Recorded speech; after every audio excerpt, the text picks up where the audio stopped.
안녕하세요. 구름이입니다.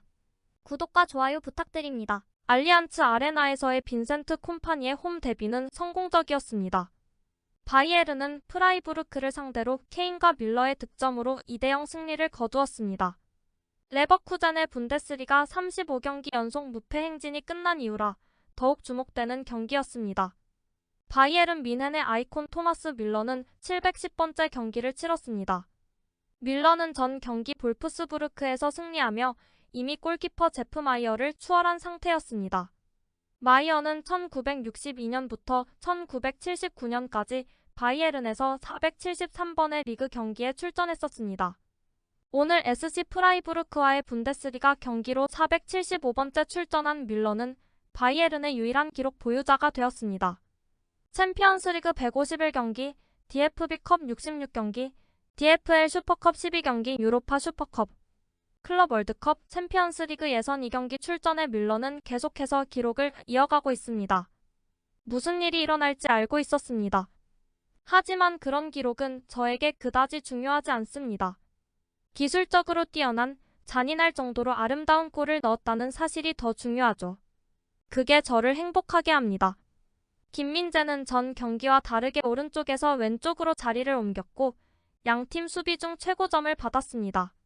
소파스코어에 따르면 터치 134회, 패스 121회 중 115회 성공으로 95%를 기록했고 롱패스 3회 중 1회 성공, 드리블 패스 1회, 태클 1회, 경합 3회 중 2회 성공, 공중 경합 7회 중 5회 성공을 했습니다. 전 경기에서는 17회나 볼을 상실했는데 오늘은 9회로 줄었습니다. 오늘 경기 최고의 선수는 밀러 선수로 만점을 받기도 했습니다. 볼프스부르크 전에서 부진했던 김민재는 전반전에는 달라진 모습을 보였습니다. 태클이나 빌드업 플레이에서 실수 없이 안정적이었고 공격적인 움직임과 센터백 포지션 유지가 잘 어우러진 모습을 보여주었습니다.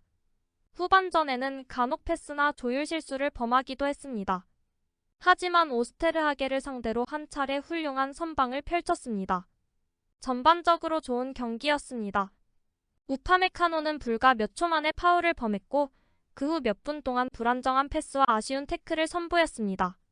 그 후 몇 차례 중요한 대결을 승리로 이끌었습니다. 하지만 초반에 주의를 받고 퇴장당할 뻔한 장면이 몇 차례 있었습니다. 바이에른의 공격수는 계속해서 뒤로 물러나 미드필드에서 공을 잘 분배했습니다. 하지만 케인은 30분이 조금 지난 후에 로젠펠더의 팔에 헤딩슛이 맞으면서 스스로 PK를 만들었습니다.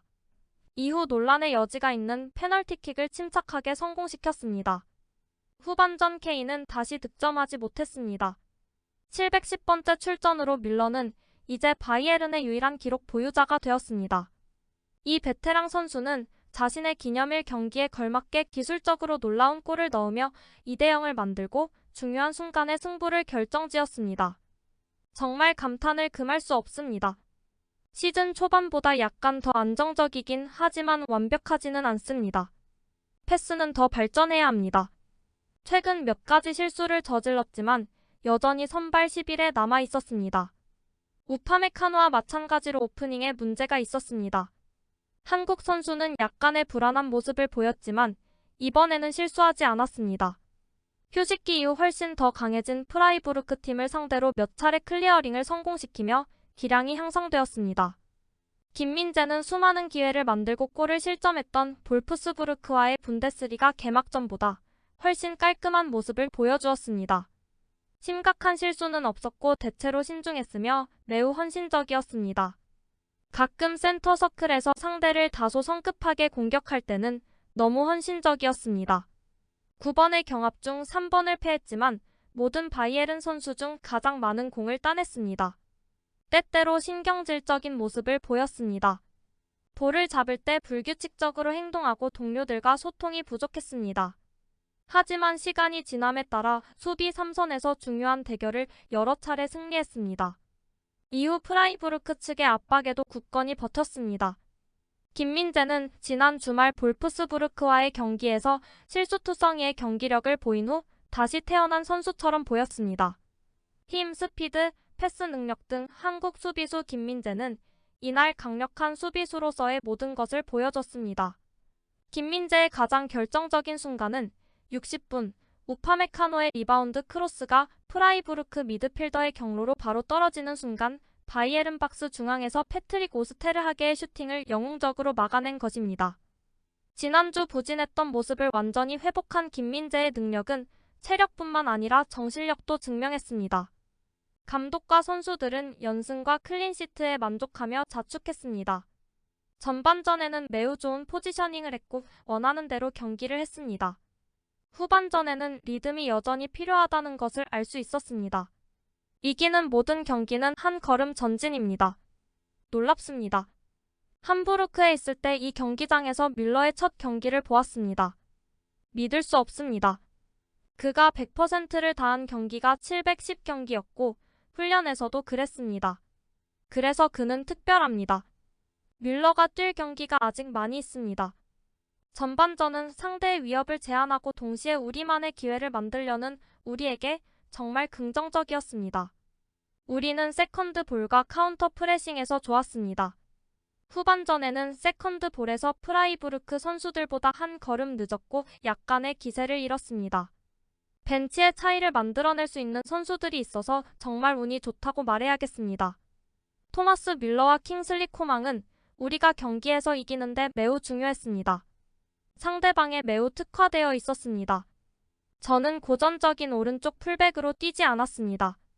그리포가 프리 포지션으로 뛰기 때문에 저는 전통적인 라이트백으로 뛰지 않았습니다. 말씀드렸듯이 오늘 상대에 따라 다릅니다. 저는 두 포지션 라이트백과 미드필더에서 뛸 수 있다는 것이 강점이라고 생각합니다. 오늘 우리는 팀으로서 매우 잘 해결했습니다. 오늘 전반전과 볼프스부르크에서 우리는 경기를 매우 잘 통제했습니다. 오늘의 후반전은 덜 거칠었습니다. 오늘 우리는 전반전과 후반전 모두에서 기회를 허용하지 않았습니다. 우리는 두 경기에서 모두 이길 자격이 충분했습니다. 좋은 경기였습니다. 시즌 초반기에 우리가 클린시트를 유지하고 우리가 더 나은 팀이며 서서히 보폭을 넓혀가고 있다는 것이 중요했습니다. 두 게임에서 2승을 거두면 목표에 도달한 것입니다. 모든 것이 좋습니다. 이겼다면 많은 것을 제대로 한 것입니다. 감독님이 무언가를 시도하고 공격적인 플레이를 펼치면 좋죠. 프라이부르크는 항상 레이더에 잡히지 않고 날아다닙니다. 프라이부르크를 이겼고 많이 뛰고 실수도 거의 하지 않았어요. 우리는 그들을 이겼고 한 골도 실점하지 않았습니다. 경기 후에도 여전히 뜨거운 논란이 되고 있는 장면에 대해 프라이부르크의 주장 크리스티안 귄터는 분노했습니다. 로젠펠더는 내 손에 공이 닿는 느낌이 들었지만 나에게는 분명히 페널티킥이 아니었고 손이 상대적으로 높은 편이지만 경합 중이라 정상적인 움직임이라고 했습니다. 정말 미친 페널티입니다. 움직임을 할 때, 점프할 때 팔이 자연스럽게 약간 올라가는 것입니다. 로젠펠더는 팔을 몸 뒤에 두었습니다. 그게 핸드볼이라면 저는 축구를 그만두는 게 낫겠습니다. 정말 말도 안 되는 소리니까요. 저는 정말 이해가 안 갑니다. 독일 축구협회에서 팔 없이 점프하는 방법에 대한 교육을 좀 해줘야 할 것 같습니다. 아마 내년 시즌 전에 도입해야 할 겁니다. 와서 팔 없이 점프하는 방법을 보여줘야 할 겁니다. 저는 이해가 안 갑니다. 결정권자가 카메라 앞에 나와서 이러한 상황을 설명해야 합니다. 줄리안 슈스터 감독도 페널티킥 결정에 대해 안타깝다고 합니다. 유감입니다. 확대나 의도 등 다른 것에 대해 이야기할 필요가 없습니다. 유감입니다. 선수들에게 정말 미안합니다. 마지막에 그런 페널티킥을 받으면 정말 당황스러워요. 저도 그런 일은 원하지 않습니다. 주심 크누트 키르어는 경기가 끝난 후 지난 경기에 비슷한 장면을 언급하며 VAR의 개입이 없었다면 경기장에서의 판정에 매우 만족했을 것이라고 했습니다. 오늘의 관전평에서 김민재는 후한 평가를 팬들에게 받았습니다. 두 팀 모두 훨씬 더 나은 모습을 보여주었습니다. 너무 길게 설명하지는 않겠지만 수비 플레이가 이루어졌고 치명적인 실수는 없었습니다. 단점이 있다면 프라이부르크가 강력한 공격력을 가지고 있지 않고 단 한 경기라는 것입니다. 하지만 적어도 이 경기에서 불평할 것이 많지 않았고 특히 김민재는 자신의 성과로 자신의 생명줄을 샀다고 생각합니다. 선수는 인간이고 인간은 연습, 훈련, 코칭 지원을 통해 발전할 수 있습니다. 하지만 김민재에 대해 가장 인상 깊었던 것은 그가 실제로 고개를 돌려 주변을 둘러보는 것을 얼마나 자주 했는가 하는 것이었습니다. 김민재는 세계적 수준의 CB가 될 수 있는 신체적 재능을 가지고 있으며 상황 인식과 의사 결정을 실제로 향상시킨다면 팀의 핵심 스타가 될 수 있을 것입니다. 오늘 좋은 첫걸음이었습니다. 저는 콤파니가 지난주에 있었던 수비 문제를 해결하기 위해 열심히 노력한 것 같습니다. 중앙 지역에 선수들이 몰려있는 이유로 설명될 수 있을 것입니다. 그 결과 수비는 훨씬 더 안정되었지만 공격은 약간 떨어졌습니다.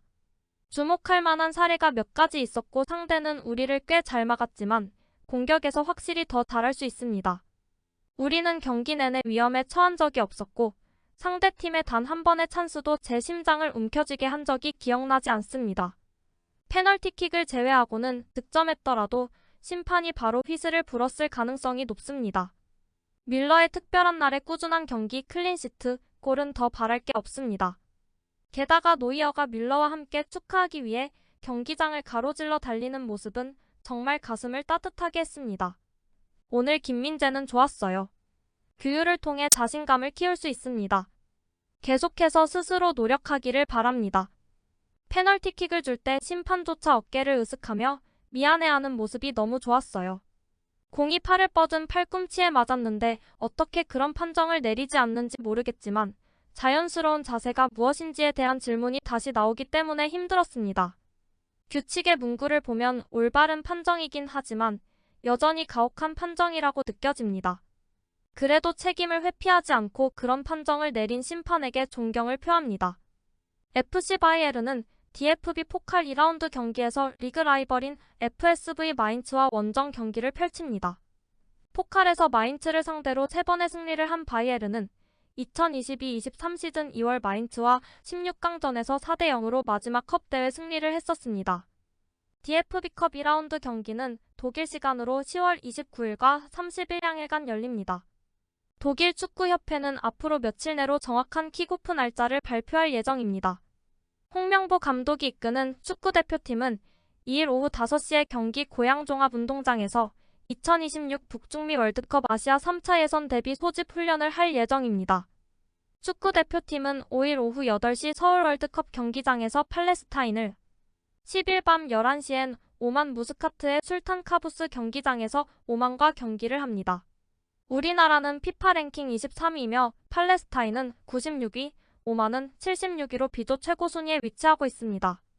이외에 68위의 요르단, 55위의 이라크, 136위의 쿠웨이트와는 10월달과 11월에 경기가 예정되어 있습니다. 한국은 3차 예선을 통과해 1986 멕시코 월드컵부터 2026 북중미 월드컵까지 11회 연속 본선 진출에 도전할 계획입니다.